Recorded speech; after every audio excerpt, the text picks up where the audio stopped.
Ketiga adalah metodenya adalah bias. Nah, yang akan dijelaskan untuk di grade atau levelnya S1 hanya dua metode saja. Metode klasik yang dijelaskan hanya metode momen dan metode kemungkinan maksimum. Sedangkan metode bias itu akan diberikan sebagai materi pengayaan atau memang tidak dijelaskan. Oke, nanti di grade-nya S2 baru dapat. Nah, lalu bolehkah Neng lari Neng ke pendugaan parameter? Saya tak tahu, lihat di daftar isinya itu ada di mana? Lanjut ya, cari point estimation. Gila. Saya itu gini, kalau misalnya saya punya, katakanlah kayak main dart. Pernah ada yang main dart atau panahan? Ada lah ya. Terus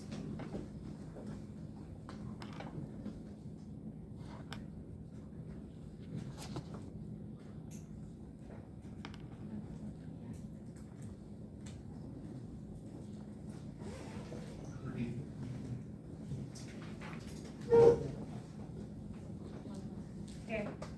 Jadi misalnya gini, point estimation itu maksudnya apa? Maksudnya kita tuh mau nembak tepat di tengah-tengah yang sini. Kalau di dalam kehidupan sehari-hari itu misalnya gini, saya tuh mau tahu berapa rata-rata berat badan mahasiswa se-UINJ, mahasiswa aktif. Kalau berat badan tuh berarti cuma satu nilai, satu ukuran saja. Oke, jadi saya mau menduga parameter populasi yang ada, yaitu berat badan mahasiswa satu UINJ. Nah, berat badan itu karena dia bicaranya populasi, simbolnya apa? Mu. Ingat ya, kemarin udah dibahas ada mu. Lalu saya bilang, TB tolong dong kamu ambil sampel 10% nih mahasiswa yang aktif di UINJ. Lalu kamu timbang, kamu ukur tuh datanya, nanti dapat data kan 1, 2, 3, 4 sampai misalnya mahasiswanya total populasi 28.000, ambil 10% 2.800, itu sampelnya, and then kalian dapat datanya, data berat badan masing-masing setiap mahasiswa yang ada di dalam sampel 2.800 orang. Lalu dari situ diukur, sudah diukur, dicatat dapat data, lalu dirata-ratain. Nah, rata-ratanya terus TB bilang, Bu, rata-ratanya saya dapatnya 54 kg. Lalu ada lagi, Bejo panggil, ambil 10% datanya, ngambil lagi dia, terus dia ngambil sampel, terus dapat lagi sampel 10%, dapat lagi ternyata Bejo dapatnya 51 kg. Panggil lagi Paijo, dapat lagi Paijo ternyata 57 kg dan seterusnya. Nah, yang disebut oleh Bejo, Paijo tadi itu yang bentuknya angka 57 kg, 51, 54. Karena dia bentuknya hanya satu nilai, itu yang disebut sebagai point estimation. Kalau yang disebut sebagai interval estimation, kalian sudah belajar sebetulnya waktu di Stardas, bentuknya dalam interval atau rentang, betul?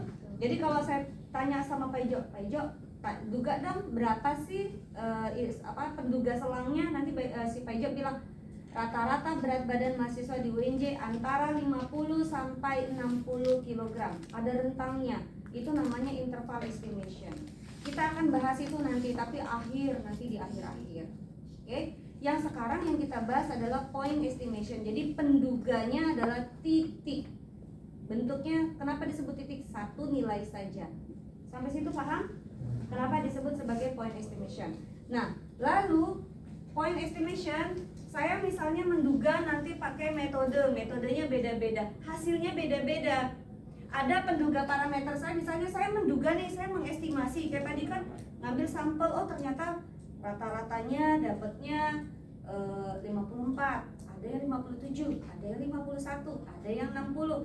Padahal realnya 55 misalkan.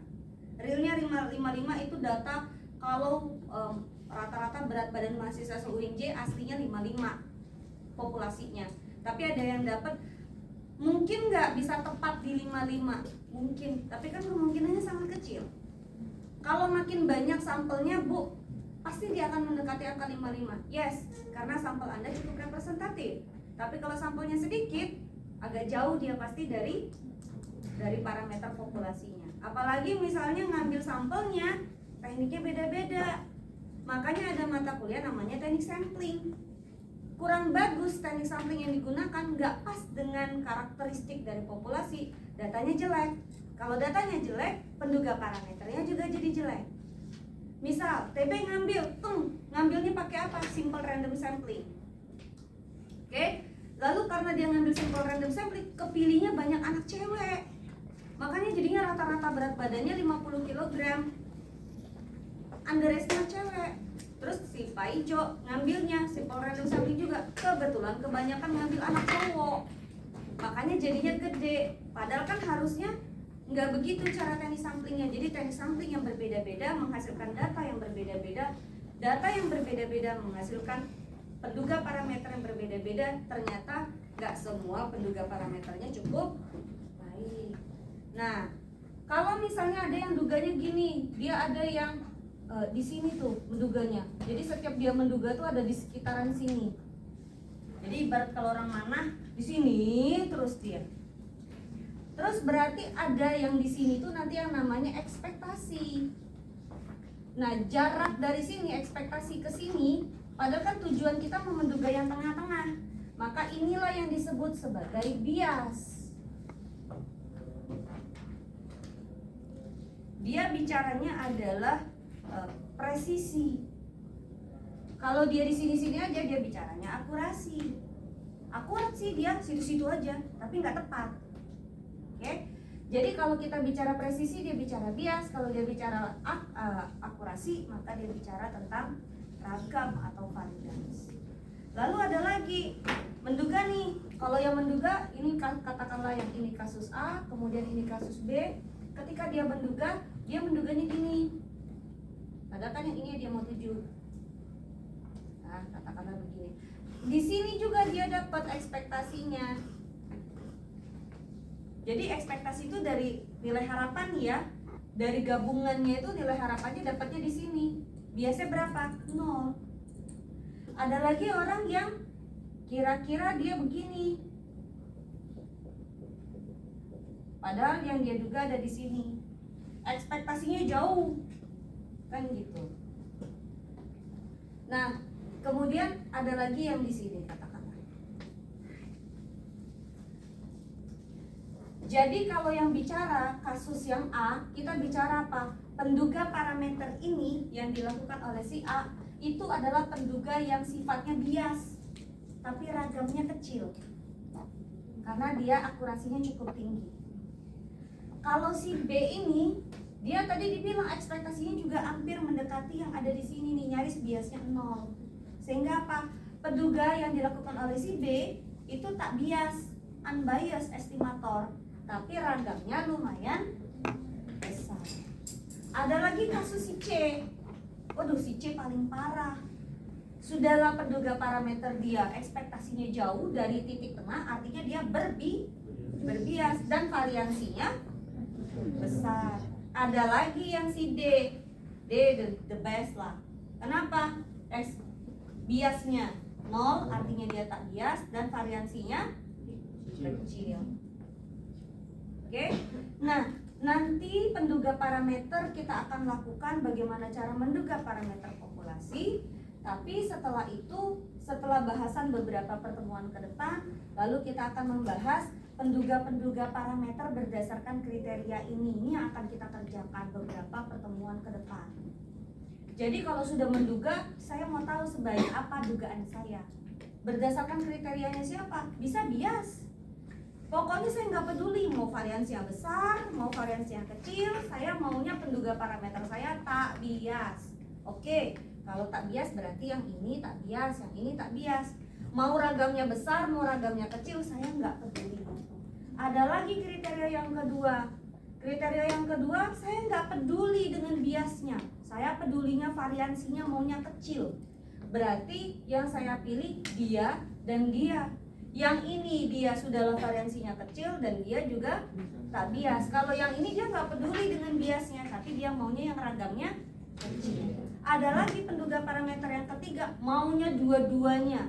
Maunya dia tak bias, maunya juga variansi kecil, itu nanti yang disebut sebagai penduga parameter yang UMFU, uniformly minimum variance unbiased estimator. Jadi yang ini yang dia mau. Gitu. Jadi ada beberapa kriteria penduga parameter. Oke, sampai sini oke ya. Nah, lalu saya kan pekan lalu juga sudah membahas tentang parameter simbol-simbol ya. Terus ada statistiknya, simbol-simbolnya. Saya menggunakan apa ya simbol secara umum? Theta dengan omega. Omega itu apa? Ya himpunan dari dia. Namanya juga himpunan. Nah, sedangkan parameter-parameter ini saya nggak mau peduli pusing dengan simbolnya. Secara umum biasanya disimbolkan dengan istilah theta. Jadi mau mu, mau sigma kuadrat, mau sigma, mau rho, mau to, mau n, mau apa terserah gitu. Pokoknya saya simbolin aja secara umum theta. Oke, sampai situ ada yang mau ditanyain? Mau alpha kek, mau theta kek, mau... Nah itu, mana hilang? Nama T besar. T besar ini merupakan fungsi dari perubahan acak atau variabel acak. Jadi T besar itu adalah fungsi dari si peubah acak. Maksudnya apa ya Bu? Gitu ya. Maksudnya gini. Tadi kan simbol-simbol saya parameter populasi begini. Sebetulnya mu itu fungsi dari x enggak? Apa? Super n sigma x I. Betul. Fungsi dari x. Sigma kuadrat fungsi dari x bukan? Apa? Super n min 1 dikali sigma xi dikurang x bar dikuadratkan. Yes? Saya ulang nih kalau enggak. Contoh ya, sebagai contoh x bar itu saya tulis sebagai super n sigma i nya mulai dari 1 sampai n kalau sampel saya berukuran n, ya kan? Terus x i, atau boleh saya tulis gini, x1 tambah dan seterusnya tambah xn dibagi n, gitu kan? Oke. And then saya punya x kuadrat. X kuadrat itu apa? 1 per n dikurang 1 kalau mau dapat penduga yang tak bias bagi sigma kuadrat. Berarti sigma i nya mulai dari 1 sampai n dikali dari xi dikurang x bar dikuadratkan. Kalau s berarti tinggal diakarin. Gitu? Nah, sekarang pertanyaannya, mau x bar, mau s, mau terserah, saya simbolkan secara umum dengan t. Oke? Jadi kalau theta tadi adalah parameter populasi, kalau T adalah statistik atau penduga dari si theta. Sampai situ ada yang mau tanya? Itu maksud dari si definisi ini. Jadi dia disebut sebagai T itu adalah penduga, katanya ini adalah penduga parameter bagi, katakanlah parameternya theta, tapi dia disebut sebagai tau theta, fungsi dari theta. Kan bisa saja parameter saya bukan theta doang, 2 theta, theta per k, ya kan? Jadi saya buat fungsi dari parameternya. Itu kata si definisi 1. Lanjut. Terus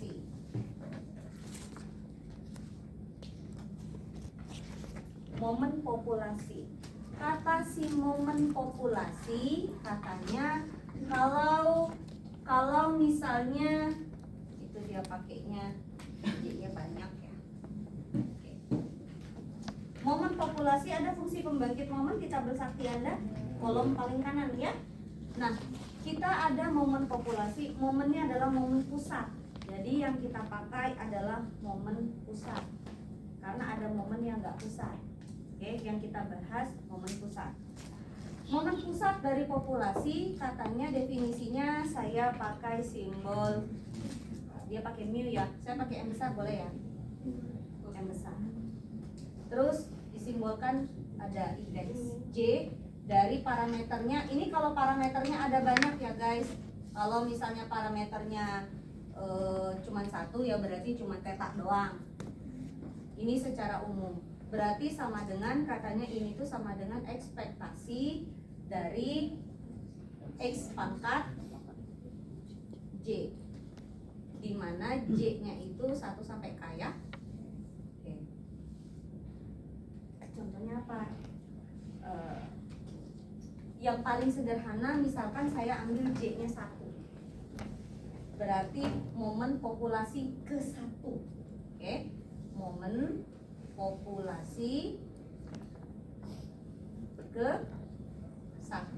Berarti J-nya tuh. Saya tulis, berarti kalau momen populasi ke-1 berarti M1 sama dengan ininya, saya biasanya nggak tulis, berarti ini theta 1, 2, 3 masuk ke ini Kak. Nah, theta aja ya, sama dengan ekspektasi dari X pangkat 1. Boleh nggak satunya nggak saya tulis? Nah, lanjut lagi, momen populasi kedua. Kalau momen populasi kedua berarti M2 theta 1 theta 2 ya mestinya ya. Tapi jarang ini ditulisnya theta 1 theta 2, kita cuma tulisnya M2 aja. Berarti apa? Ekspektasi dari X pangkat 2 dan seterusnya. Nah, berarti ekspektasi X ini bisa dicari. Bisa. Adakah di tabel sakti Anda ekspektasi X? Ada. Ada ekspektasi X. Di kolom keberapa tuh? Kolom pertama setelah fungsi kepekatan peluang. Sebelah kanannya. Ya kan? Terus ada varians. Ya. Berarti ada ekspektasi X. Ada. Ekspektasi X kuadrat ada nggak di dia? Nggak ada. Tapi kan bisa dicari. Dari mana? Di situ ada varians ya. Nanti saya ajarkan. Sampai sini dulu ada yang mau ditanyain. Berarti kalau momen populasi ketiga berarti M3 sama dengan ekspektasi X pangkat 3 dan seterusnya. Oke, sekarang saya tanya, kalau dari distribusinya normal, ekspektasi X-nya berapa?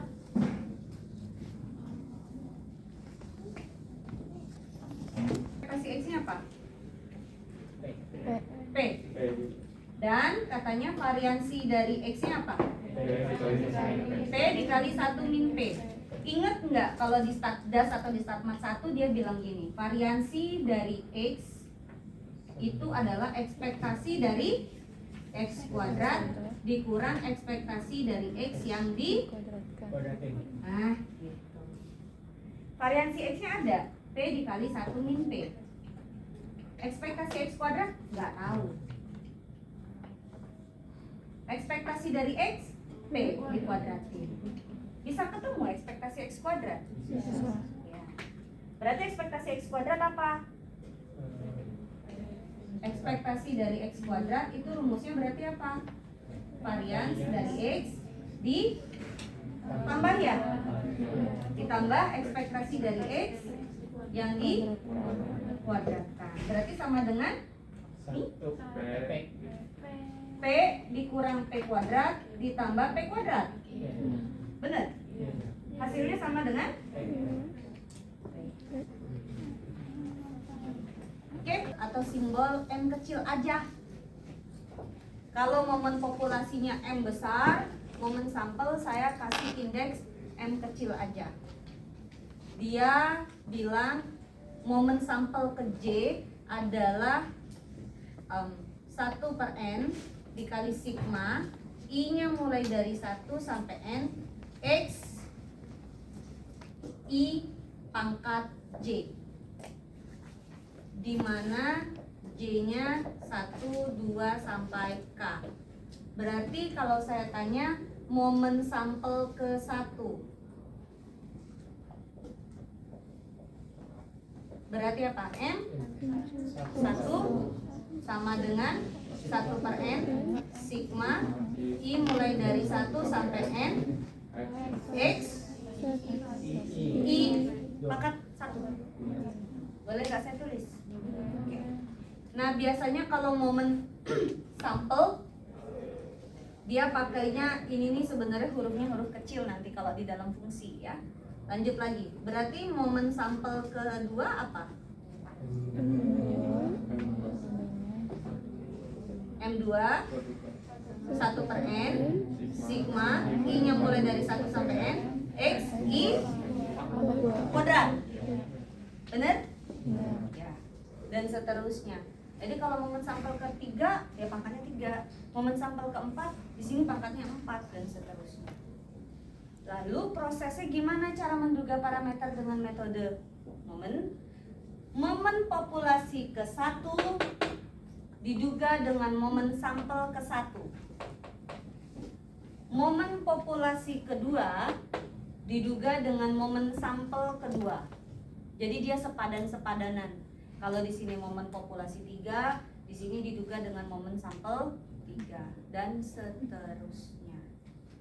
Sampai situ ada yang mau ditanyain? Mudah kok, tenang aja. Acak X berdistribusi Bernoulli. Parameternya saya ganti dengan theta. Di tabel sakti itu P, di sini saya pakai theta. And then saya punya sampel acak X1, X2 dan sampai seterusnya berukuran N sampelnya. Ini adalah sampel acak. Lalu dia tanya tentukan penduga momen bagi parameter theta. Oke. Saya ke momen populasi 1. Momen populasi ke-1. Saya cari ini dulu. Ini momen populasi ke-1. Katanya momen populasi ke-1 apa tadi? Ekspektasi dari X. Ya. Di Anda ada ya di tabelnya? Apa? Apa? Momen populasinya apa? Ekspektasi X-nya apa? Hah? Theta. Apa jadinya? Theta. Theta, bukan P ya? Bukan. Oke, good. Jadi saya enaknya saya ganti simbol, Anda puyeng. Di situ katanya sudah langsung dapat apa? Theta. Sudah dibuktiin belum dapatnya dari mana theta? Saya buktiin. Nah, tugas Anda tuh begitu nantinya. Siap dulu. Sebenarnya di Statmat 1 ini sudah Anda kerjain. Di Statmat 2 saya nggak nanya lagi. Oke. Lihat di Bernoulli, fungsi masa peluangnya apa? Fungsi masa peluangnya fx dengan parameter theta, berarti theta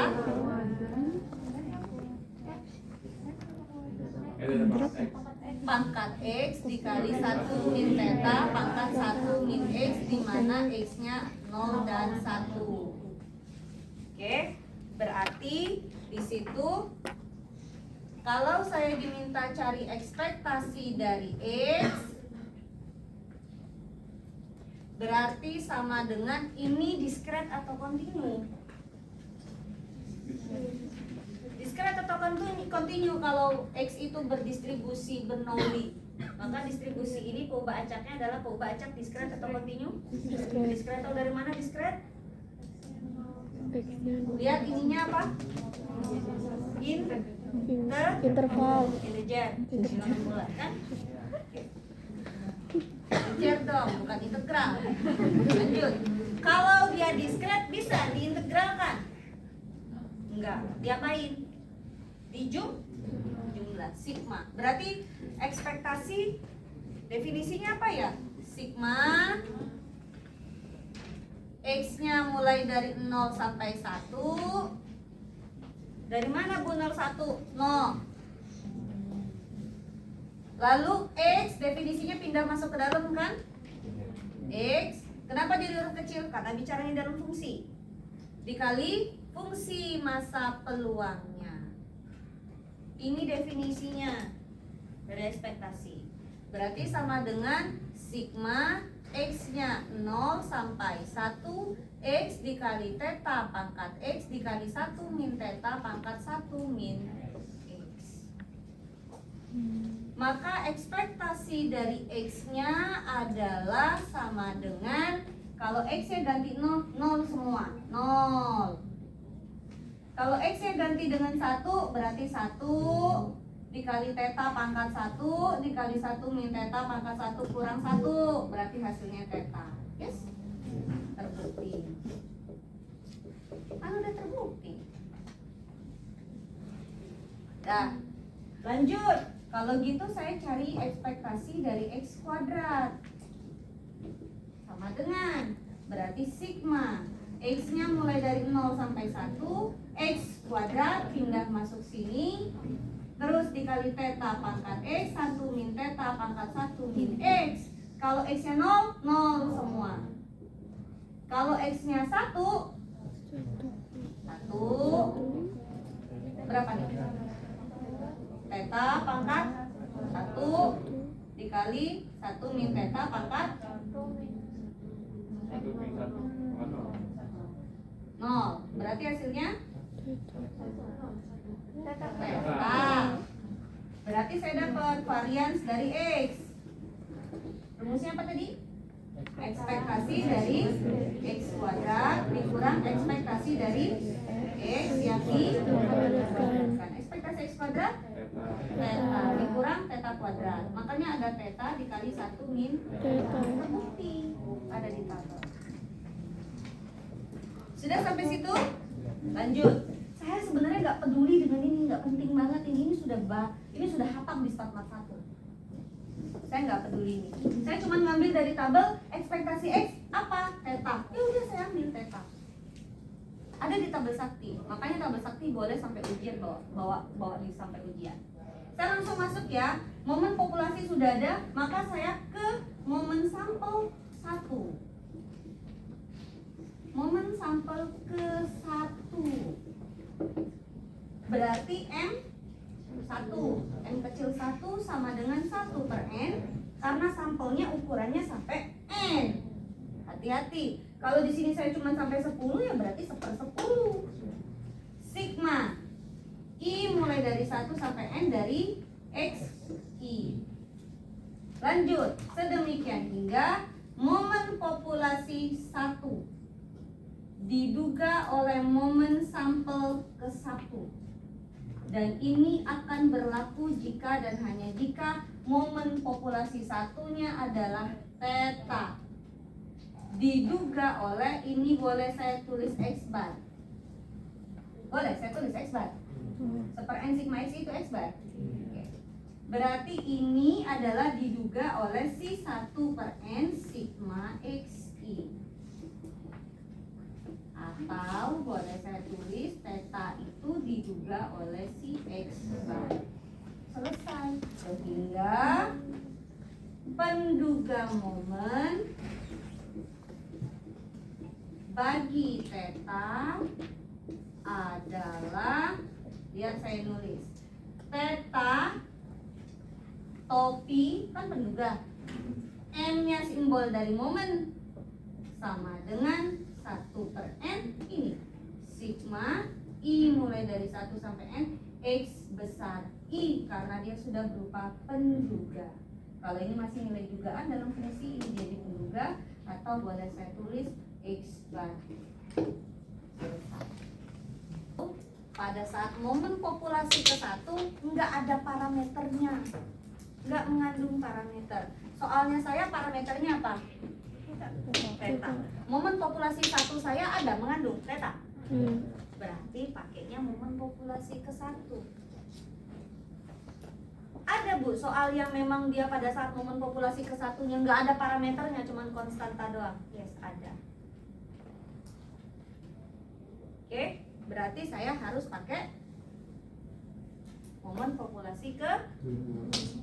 Kalau di momen populasi kedua ternyata nggak ada parameternya juga Bu, berarti pakai momen populasi ketiga dan seterusnya.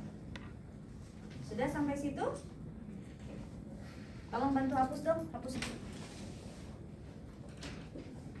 Berdistribusi normal theta 1. Saya kasih yang simple aja ya, sederhana. Oke. Lalu katakanlah ambil sampel acaknya berukuran N.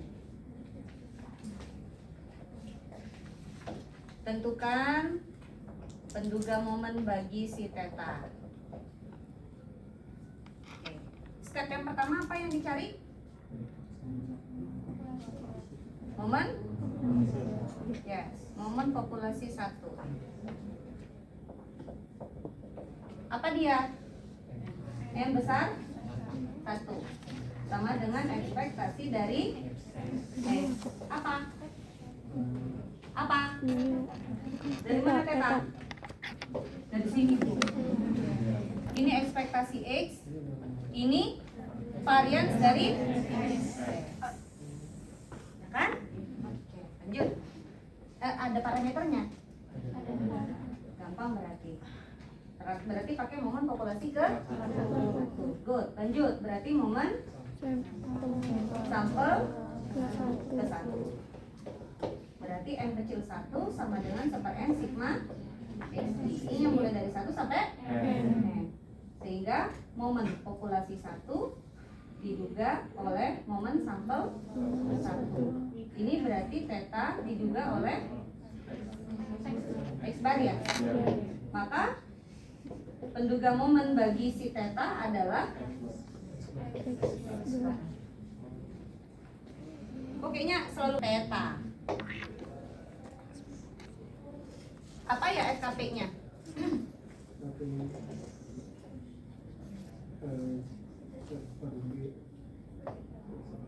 Apa SKP-nya?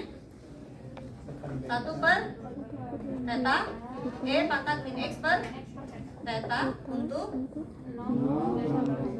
X-nya kurang X-nya lebih dari 0. Ya boleh aja, terserah aja kan continue. Ini. Oke. Dan dia bernilai 0 untuk X lainnya.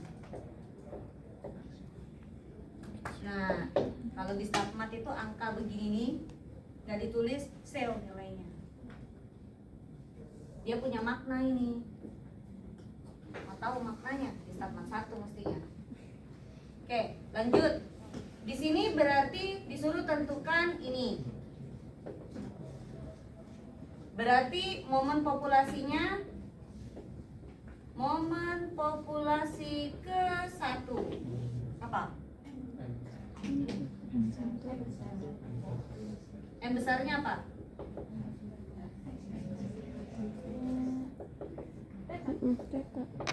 Theta.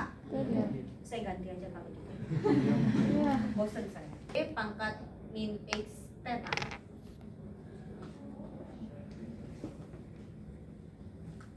Momen populasi ke 1-nya apa? Ekspektasi X-nya. Waduh, di tabel Bu. Nah, nggak ada. Balik aja, balik. Tadi di sini apa tadi? Seper theta. Di sini min X per theta. Sekarang nggak ada per-pernya. Berarti kalau tadi parameternya theta, kalau tadinya ada seper-seper, sekarang seper-seper yang nggak ada, berarti di sini jadi apa? Seper 1 per theta. Derita kalian ya, ini buktiin. PR ya, buktiin ini. Pokoknya semua buktiin lah itu di tabel, terutama ini. Ini PR kalian. Emang iya apa buffet? Ngaco aja buffet sembarangan. Seper theta dikali E pangkat min X per theta. Ekspektasinya theta. Kalau di sini theta dikali E pangkat min X theta, maka ekspektasinya berubah menjadi seper theta. Buktiin yang ini. Ini tabel juga. Lanjut. Berarti momen sampel ke 1. Berarti N kecil 1 sama dengan 1/N sigma XI. Ini yang mulai dari 1 sampai N. Sedemikian hingga momen 1 diduga oleh momen sampel 1, yaitu di mana di sini adalah seper theta diduga oleh X bar. Ya, boleh lagi.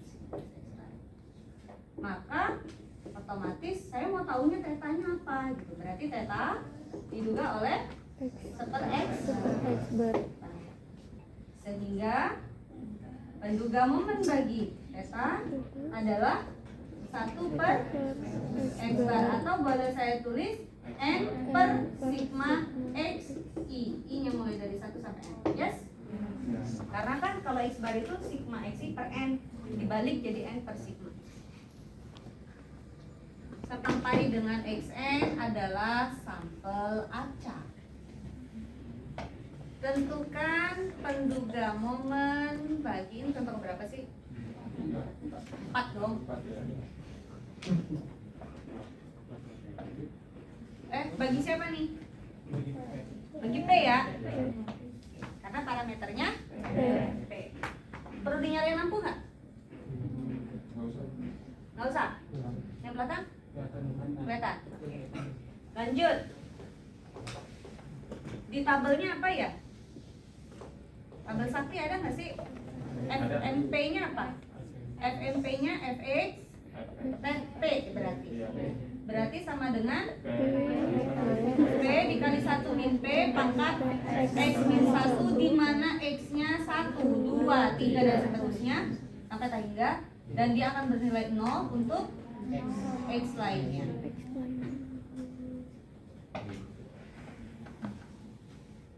Oke. Kalau di tabel sakti, kalau X berdistribusi geometrik P, berarti ekspektasinya apa ya? 1 per P. Per P ya? Iya. Oke. Berarti mengandung parameter momen populasi 1. Gampang ya? Saya kerjain dulu yang gampangnya ya. Berarti momen populasi satunya adalah sama dengan ekspektasi dari X-nya, maka hasilnya adalah 1 per P. Momen sampelnya adalah N1 seper N sigma XI, atau sama dengan X bar. Kayaknya mirip-mirip dengan yang tadi. Berarti momen populasi 1 diduga oleh momen sampel 1. Ini seper P diduga oleh X bar. Berarti P diduga oleh 1 per X bar. Sedemikian hingga penduga momen bagi si P adalah, ini sebetulnya bukan beta ya, P ya mestinya ya. Ini N per sigma. apa nih? Seper X bar ya? Atau sama dengan N per sigma X ya?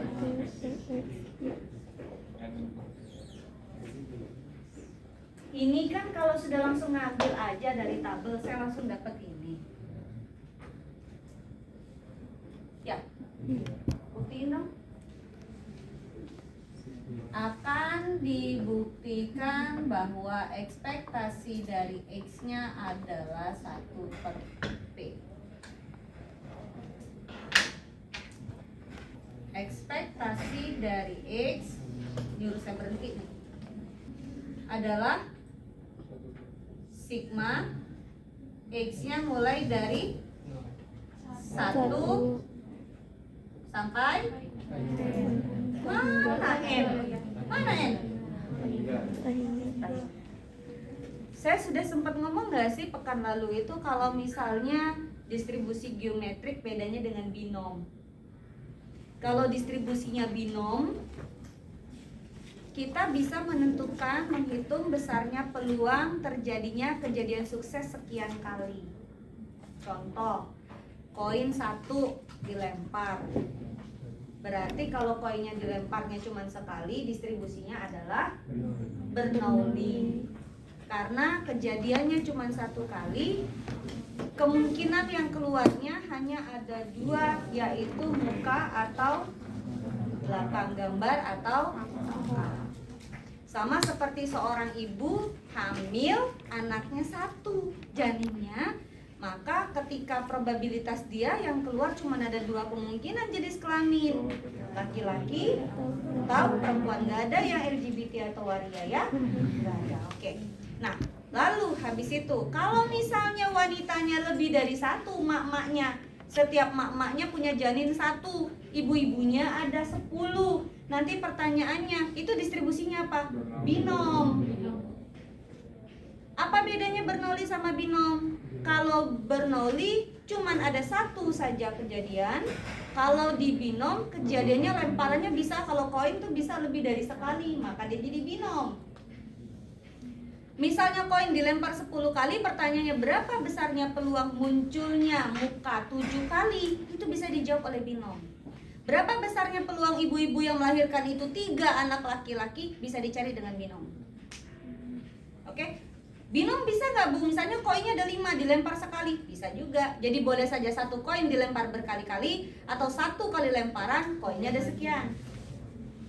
Tapi kalau pertanyaannya dari 10 ibu hamil, atau misalnya dari lemparan itu koin terus dilempar berkali-kali, pertanyaannya berapa besarnya peluang bahwa gambar itu muncul di lemparan ke-10.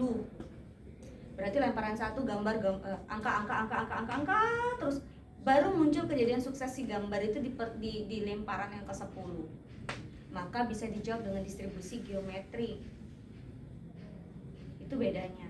Makanya geometrik lemparannya harus minimal 1. Makanya X-nya dimulai dari angka 1. Kalau 0 ya berarti nggak ada trial dong. Nggak ngelempar dia. Gimana caranya cari peluang? Minimal dia sekali melempar, ketemu kejadian suksesnya, muncul gambar, selesai dia. Kalau nggak muncul gambarnya, dia lempar terus berkali-kali. Makanya sampai tak hingga lemparan. Kalau binom mulai dari 0 sampai N, mak-maknya ada 10. Berapa sih besarnya peluang munculnya laki-lakinya cuma 1, atau nggak muncul laki-lakinya sama sekali? Berarti bisa 0, nggak muncul anak laki-laki yang lahir. Bisa saja 1, bisa 2, bisa 3, bisa 10, bisa lebih dari 10. Nggak bisa karena mak-maknya ada 10, janinnya semuanya 1. Yes, makanya dia di binom 1, 2, 3, 4, 5, 6 dan seterusnya sampai N. Kalau bernoli 01, ibunya 1 mau melahirkan, janinnya 1, ya 01. Laki-laki 0, perempuan 1 misalnya. Paham sampai situ? Balik ke sini, geometri. Dari sini berarti X-nya pindah masuk ke dalam ya. X dikali F X dengan parameter P. Berarti sama dengan 1 F. Sigma X-nya mulai dari 1 sampai tak hingga X dikali P dikali 1 min P pangkat X min 1.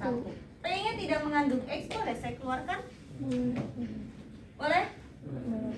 Berarti ekspektasi dari X-nya adalah P dikali sigma, I-nya mulai dari X-nya mulai dari 1 sampai tak hingga X dikali 1 min P pangkat X min 1. Saya misalkan 1 min P itu adalah Q, maka saya punya ekspektasi dari X itu adalah P sigma X-nya dari 1 sampai tak hingga X Q pangkat X min 1.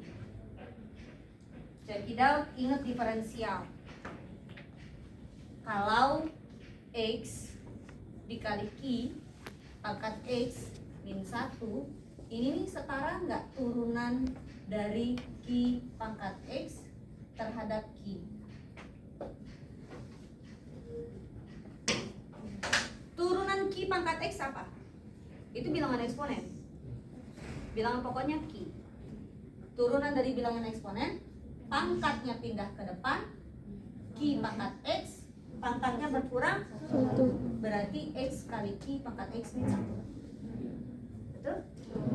Berarti X dikali Q pangkat X min 1 adalah turunan dari Q pangkat X terhadap Q. Yes? Betul? Saya tulis ini. Berarti sama dengan, boleh saya tulis P dikali sigma X-nya mulai dari 1 sampai tak hingga, ini saya tulis D dari Q pangkat X terhadap Q. Boleh? Lanjut.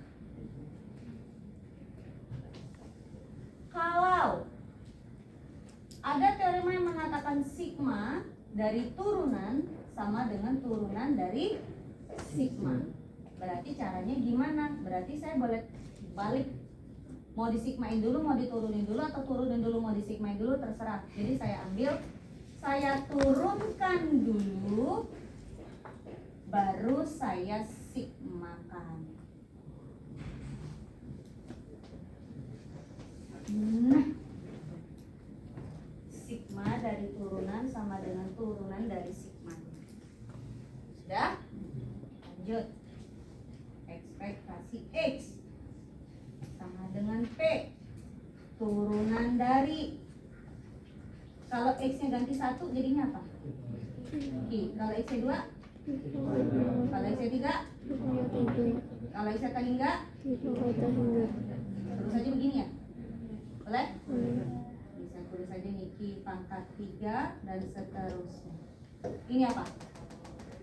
Deret. Deret apa? Geometrik apa? Tak hingga. Oke. Deret geometrik tak hingga.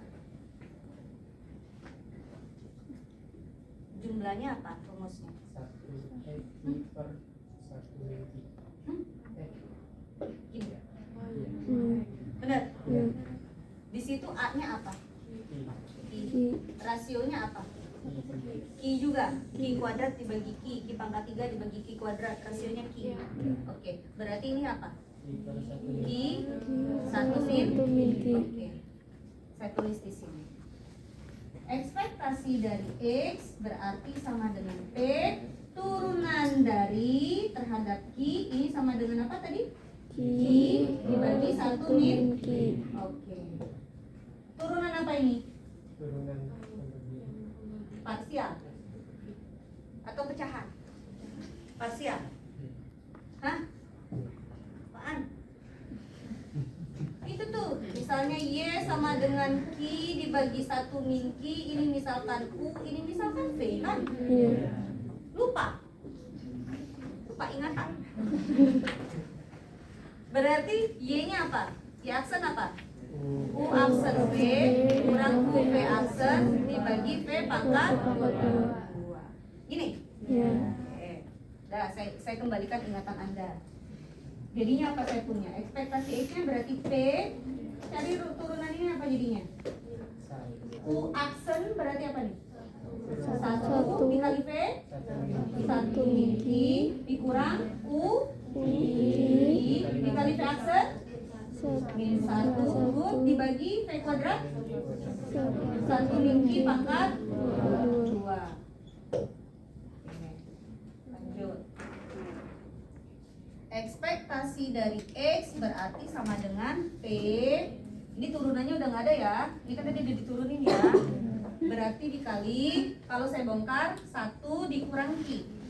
1 dikurang Q, udah mulai kelihatan hilalnya. Jadi apa nih? Ditambah Q dibagi 1 min Q pangkat 2. Maaf ya. Ini ya, berarti P dikali 1 min Q kuadrat. Ingat tadi kalau misalnya 1 min P sama dengan Q, maka 1 min Q adalah P. Nah, berarti P dikali 1 per P pangkat 2. Hasilnya 1 per terbukti.